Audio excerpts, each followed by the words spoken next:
Magandang araw, good morning. Maya pa Aldo, I am Jay Kadag, isang geographer, at magbibigay ako ngayon ng lecture tungkol sa hazard paradigm in disaster studies.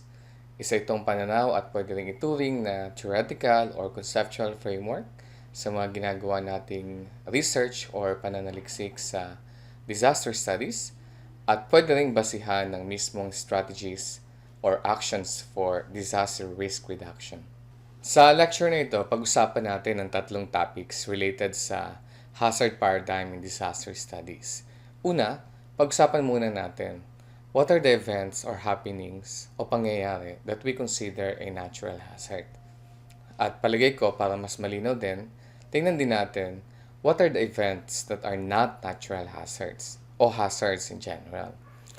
To also include yung mga human-induced or human-made hazards. At syempre, may iba-iba rin pananaw dito. And that is why we also need to recognize the gray areas. Pag-usapan natin yan dito. Pangalawa, how do we perceive hazards? And how does that perception affect our behavior or influence our actions during crisis or pwede rin nating tingnan in the shorter and longer term? Sa pangalawang punto na ito, may malaking practical value kung maintindihan talaga natin ang determinants ng behavior ng mga tao sa harap ng hazard, o krisis man o kalamidad. Kasi kapag naintindihan natin, mas nagiging epektibo yung ating disaster preparedness activities. Karaniwan natin naririnig o napapanood sa TV na medyo matigas ang ulo ng mga tao. Kahit ilang beses sabihan o nasa mismong harap na ang panganib, hihintayin pa talaga nila na malagay sa mismong peligro bago lumikas. So ano kaya ang kapaliwanag dito? No? Pangatlo, tingnan na natin ang hazard paradigm in disaster studies. Ano ba ang pinakapunto ng pananaw na ito? At bakit ito ay nananatiling dominant at ano ang kritisismo sa pananaw na ito? To understand natural hazards, let us look at these two words separately. The first one is natural. And this word is from Anglophone literature and is derived from nature or the word nature. Maraming pwedeng pagtingin sa salitang ito at sa ating mga Filipino, marahil ang pinakamalapit ay ang salitang kalikasan mula naman sa salitang likas, no? O kaya taal. And in our context sa topic natin, and ang nature na tinutukoy natin is synonymous to the physical environment, the natural features of the earth, and the processes or phenomena that occur in the environment. So, ang mga ilog, dagat at iba pang mga water bodies, at ganoon din yung mga bundok, no? Kapatagan at iba pang landforms, ang tinutukoy natin na natural features in the physical environment. And with or without human interventions, the physical environment changes because of the processes, no? At ang tinutukoy natin dito ay yung mga pag-ulan o mahina man o malakas, paglindol o earthquake, volcanic eruptions, soil erosions or landslide. All of these are natural phenomena and they can happen in various scales and intensities. At palagay ko yung salitang kalikasan ng mga Filipino, Tagalog, at maaaring ng iba pang ethnic groups natin dito sa Pilipinas, ay malapit o eksakto sa nature na tinutukoy natin dito. Pero sigurado ako na may pagkakaiba rin, no? Now, the second word to understand is hazard. Merriam-Webster defines it as a source of danger. At kung titingnan natin yung etymology, no, ng salitang ito, at syempre nakabase ulit ito sa Western and Middle East Asian literature, hazard is about danger or harm and chance. Actually, sa French, medyo common yung paggamit ng parasal, no, sa mga conversation. Halimbawa, do you have a ball pen? Parasal, no, parang ganun. Or by any chance. So may kinalaman din talaga ang hazard sa chance. Although later yung salitang chance will be associated more with the concept of risk, no? Pero pag-usapan natin yan later. Sa Filipino, Tagalog, mas ginagamit ko ang panganib to refer to a hazard. For example, panganib sa mga lugar na yan o hazardous. And here we are describing a place kung saan ay pwede ka masaktan o maapektuhan ng isang panganib. So sa tingin ko, straightforward naman at malapit sa Filipino, Tagalog ang hazard at maaaring ang iba pang mga salita sa Pilipinas, no? Ang isang alam ko syempre yung sa mga Bisaya, yung katalagmat, no? So pupunta na tayo ngayon sa natural hazard. Essentially, we just combine the two words, natural and hazard. O kung sa Pilipino, yung Filipino-Tagalog, yung literal na translation ay panganib na natural. Pero mas common nating sabihin o marinig ang panganib na dulot ng kalikasan. So let us take that part of the definition of natural or nature and hazard. And I arrive at this. Natural hazard is a physical process or processes or phenomena from the environment that pose danger or could cause harm. Now, medyo bitin ito, no? Could cause harm to what or to whom? So, syempre, alam natin na to human society. And that has an implication. In 1978, Ian Borton, Robert Cates, and Gilbert White, so mga mentors, mentees ang mga ito, no? And American Geog first. They wrote a chapter with a title, How Natural Are Natural Hazards. And there, they argue that natural in that natural hazard term or concept has actually an element of human involvement. No? I think ang sinasabi dito ng mga authors is that the presence of human is a defining factor for a natural hazard to happen. In fact, maganda yung example nila. They said, a physical event such as volcanic eruption that does not affect human beings is a natural phenomenon but not a natural hazard. O sa ibang example, ang isang 20 o 30 meter na tsunami, sana naman hindi mangyari, na nakaapekto sa isang uninhabited place in Antarctica o sa ibang liblib na bahagi ng Pilipinas o iba mang lugar and did not cause observable negative impacts sa mga communities o sa mga tao is not a natural hazard but a natural phenomenon. But we also have to remember that word chance, no? If there is a slight chance that it could cause negative impacts to human society, in one way or another, then it can be considered a hazard. In effect, pag titingnan natin yung argument na yan, the presence of humans or the mere presence of humans and their perceptions, our perceptions of what is dangerous and could cause harm to us are key qualifiers of natural hazards. Ngayon, ano ba ang halaga ng clarification na yan sa definition ng natural hazards? Una, at very obvious naman, na distinguish natin ang natural phenomena sa natural hazards. At dahil dyan, mas nakikita natin na ang natural phenomena, while there is a chance that they can become natural hazards, most of the time, they have good benefits. Isang magandang example, yung bagyo. Karaniwan natin itingnan natin ito na hazardous at marami nga tayong napagdaanan na kalamidad dahil sa natural phenomenon na yan.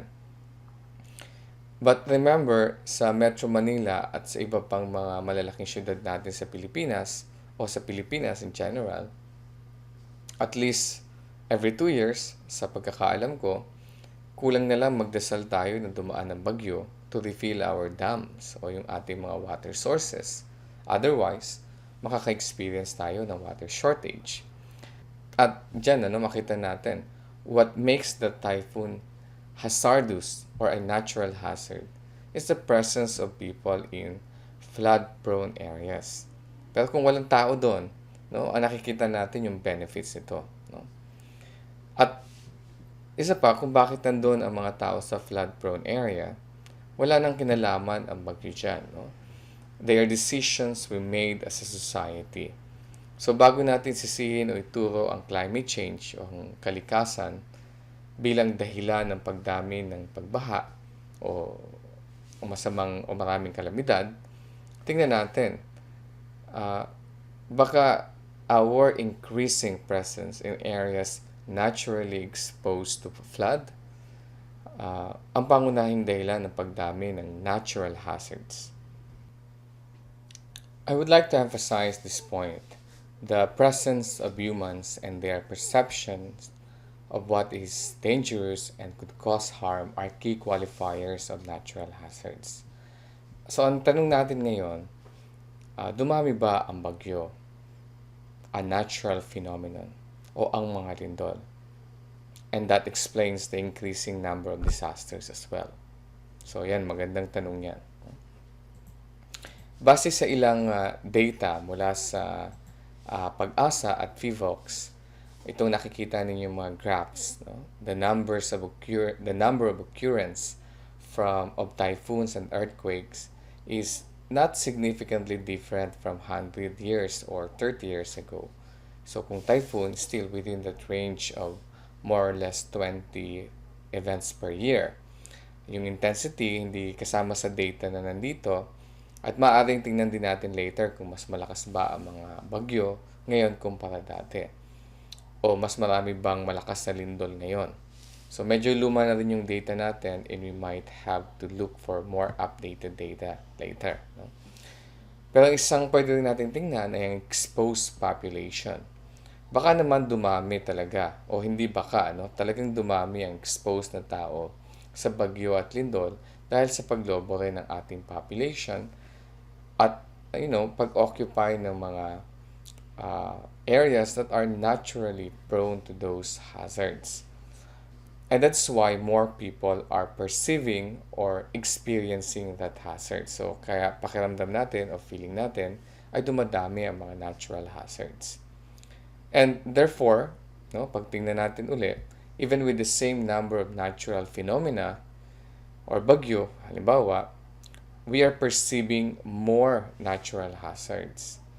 So, it's not really the number of typhoons or earthquakes per se that increases, but the number of people exposed to them and or experiencing them. Now, let us look at some definitions. The first one would be from Borton and his colleagues.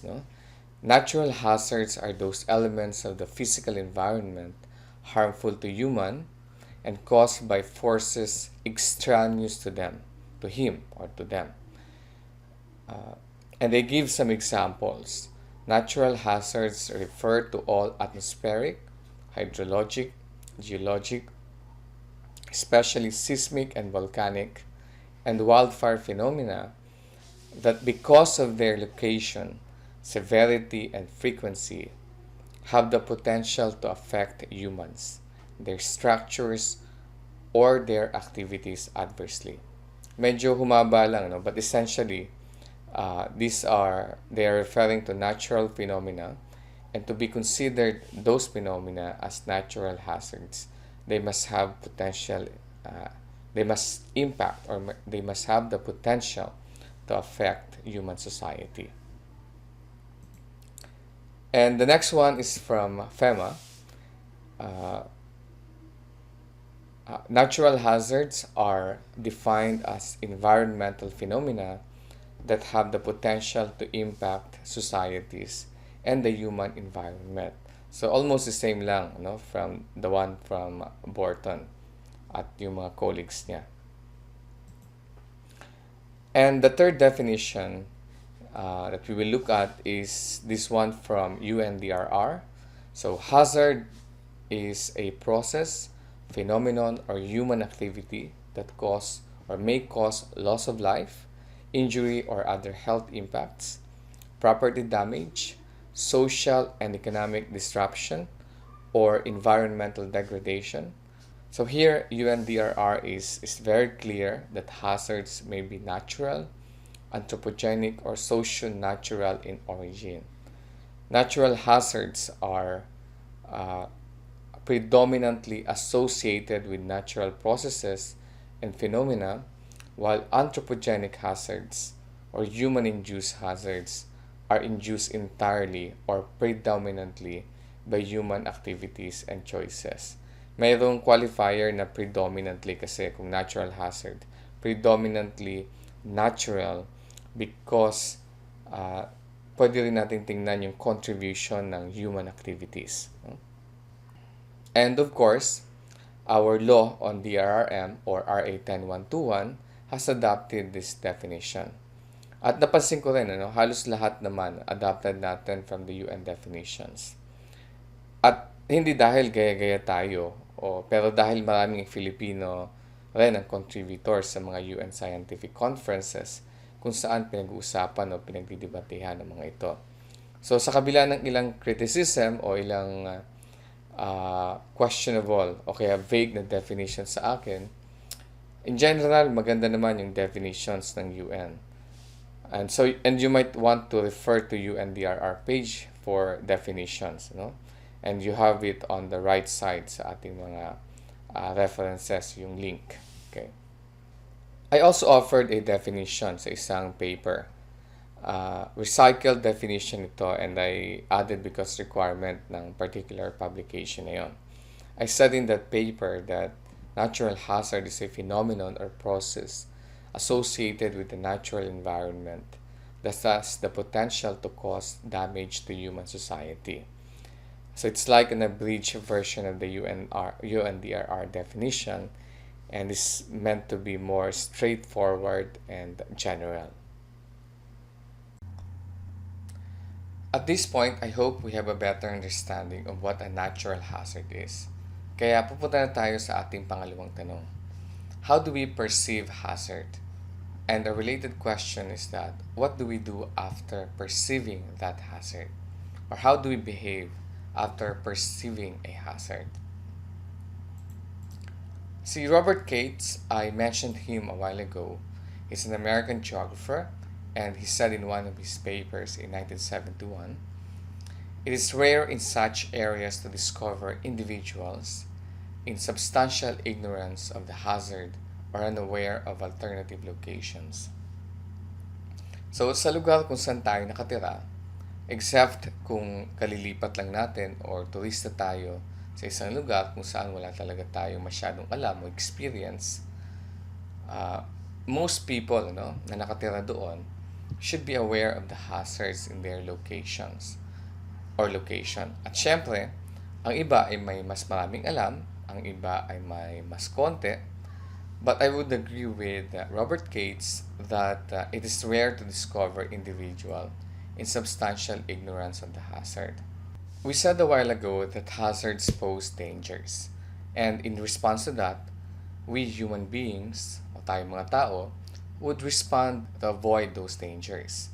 Very logical naman yan, and I think we would all agree when you're threatened or when we are threatened, our instinct or natural response is to avoid the threat or do something to minimize the damage. So for instance, kapag may bagyo at may possibility ng pagbaha, we perceive that hazard, and based on that hazard perception, we respond.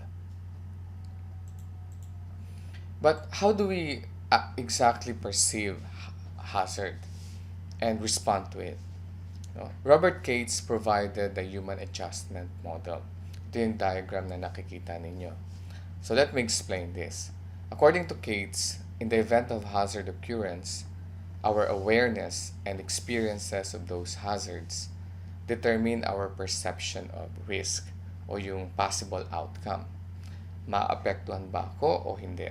At kung oo, malaki ba o hindi ang potential negative impacts? And based on the assumption that we are rational beings, we should respond properly by avoiding the natural hazards or minimize their impacts. Mag-evacuate ba tayo o kaya ay lumayo sa hazard or repair the house in advance or just do nothing dahil wala namang magiging epekto o maliit lang.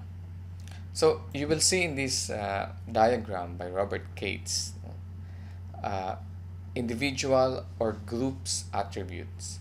ito yung manager's event perception could actually be anyone, no? A person or a group.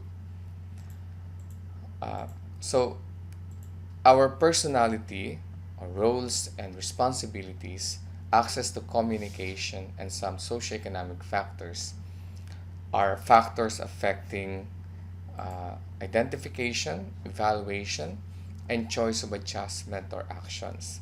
So, kumbaga, when we perceive a hazard, halimbawa may lindol, consciously or unconsciously, Robert Cates is suggesting na dumadaan sa ganitong proseso, no?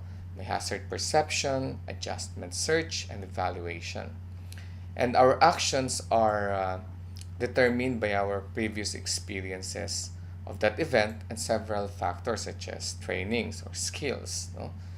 So, pwedeng dahil sa experience natin, kapag lumindol, nakadalasan ay mahina lang o mabilis, and we are trained to do duck, cover, and hold, yun ang gagawin natin, no? Because we accept, no, that is the adjustment we want to do. But I'm not saying na kapag may lindol, mag-iisip pa tayo, no? Ano bang experience ko dito at maglilista pa ako sa papel ng gagawin. We don't have time for that sa actual crisis, no? At hindi naman ganun yon kaliteral na sinasabi ni Robert Cates, no? So this adjustment process can happen in a split second. Ang sinasabi lang natin ay dito yung kung pwedeng ipaliwanag kung paano tayo umaabot sa isang desisyon.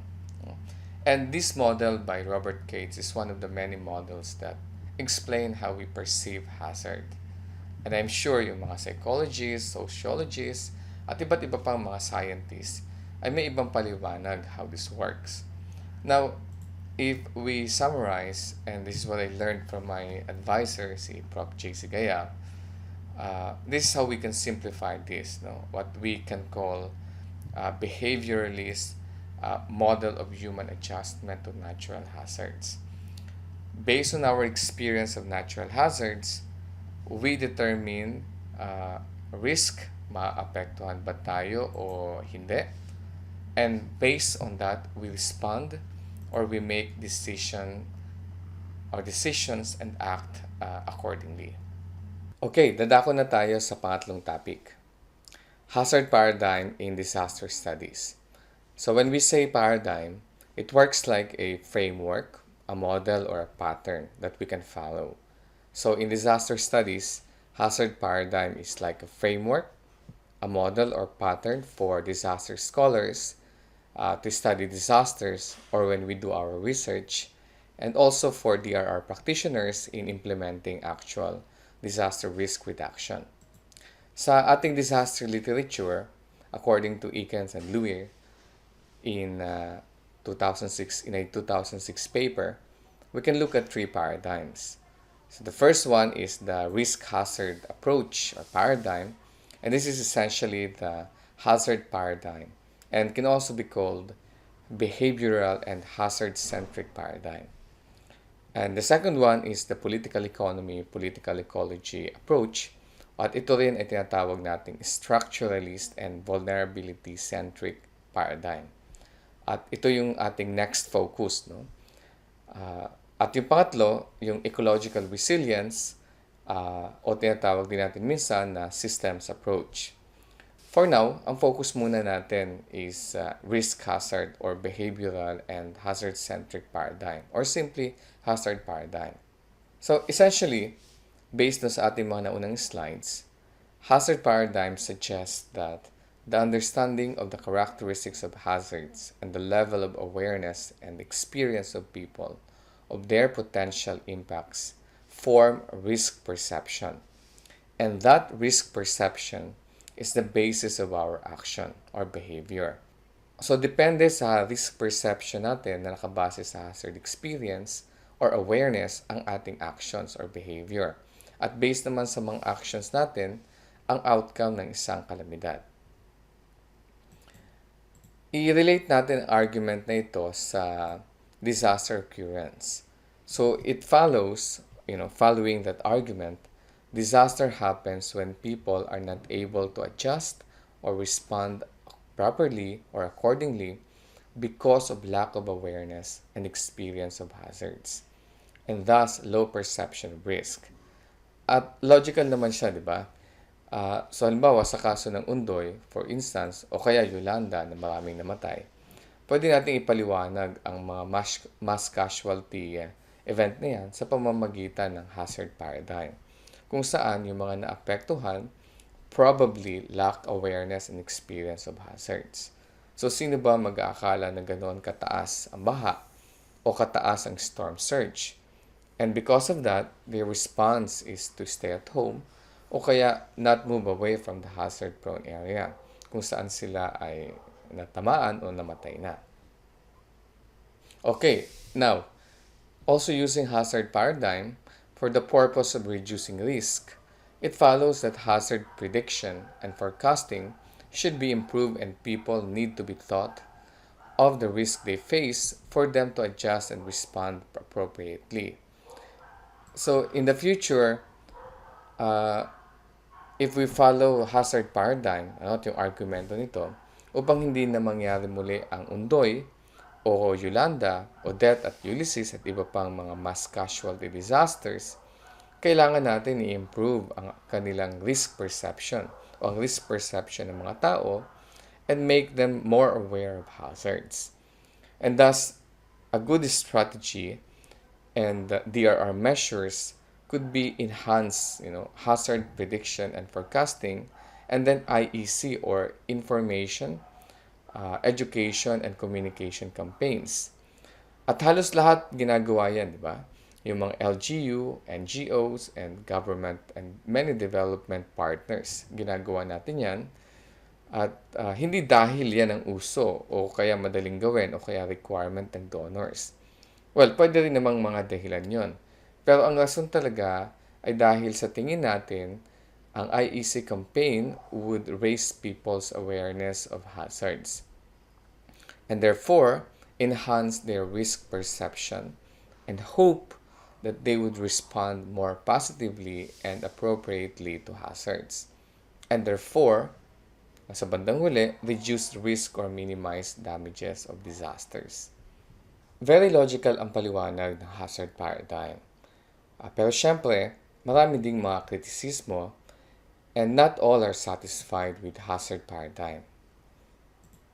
So, halimbawa, para kay Professor J.C. Gaya, he said that this approach is criticized for being too hazard-centric with strong emphasis on the rare and extreme dimensions of hazards.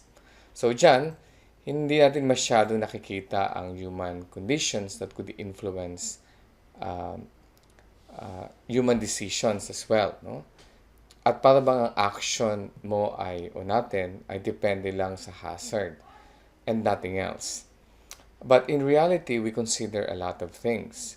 So yung mga naapektuhan ng kalamidad, lalo na siguro yung mga namatay, I'm sure marami sa kanila were not really ignorant of the hazards or lacked awareness of those hazards.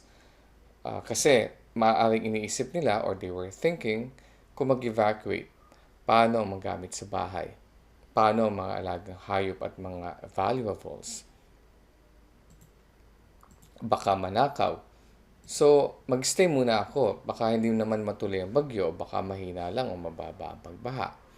At saka sa evacuation center, mahirap ang situation, no? May mga kasama ako na may sakit, walang maayos na healthcare doon, so baka lalong mahirapan.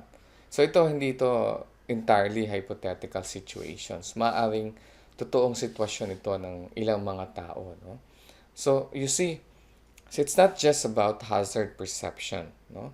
The decisions we make are based on several factors, and many of them are hazard independent. At si Ben Wisner, he also said that hazards per se, as the explanation to people's behavior in times of disasters, undermine the social structures of the society that make people vulnerable. So, since 1970s, dahil nga sa patuloy na pagdami rin ng kalamidad, sa kabila ng mga ginawa natin ng hazard mitigation, prediction, and IEC campaign, we realize baka may aspeto ng mga kalamidad o ng disaster na hindi natin nabibigyan ng pansin dahil nga masyado tayong hazard-centric. Kung kaya, maraming mga pag-aaral ang lumabas at sa halip na hazard paradigm ang sundan, mas binigyan ng diin ang social dimensions of disasters. At yan ang pag-uusapan natin sa susunod. No? Pero gusto kong ipaliwanag ngayon na ang hazard paradigm remains useful as a research and DRR paradigm. And but we should always or we should try to also expand our view and look for alternative explanations to disasters. No? So beyond hazard paradigm. To summarize, let us go back to the questions or topic. No? What is a natural hazard? Natural hazard is a phenomenon or process associated with the natural environment that has the potential to cause damage to human society. And how do we perceive hazard and risk? So according to Cates, individual or groups' attributes, personality, roles and responsibilities, access to communication, and some socioeconomic factors are factors affecting identification, evaluation, and choice of adjustment or actions.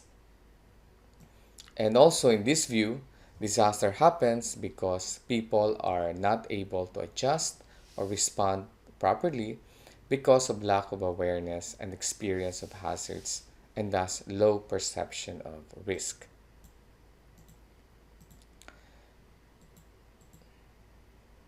And number 3, what is hazard paradigm in disaster studies? Essentially, it suggests that the understanding of the characteristics of hazards and the level of awareness and experience of people of their potential impacts form risk perception and thus human behavior and outcomes of disasters. And despite criticism, hazard paradigm remains useful as a research and DRR paradigm, especially if we combine it with other views. And these views are vulnerability paradigm and ang isa pa ay yung resilience paradigm. At yan ang pag-uusapan natin sa mga susunod na topic. Hanggang dito lang muna and I hope may natutunan kayo. And if you have questions or clarifications, you have my email there. I-message lang ako. Salamat at hanggang sa muli.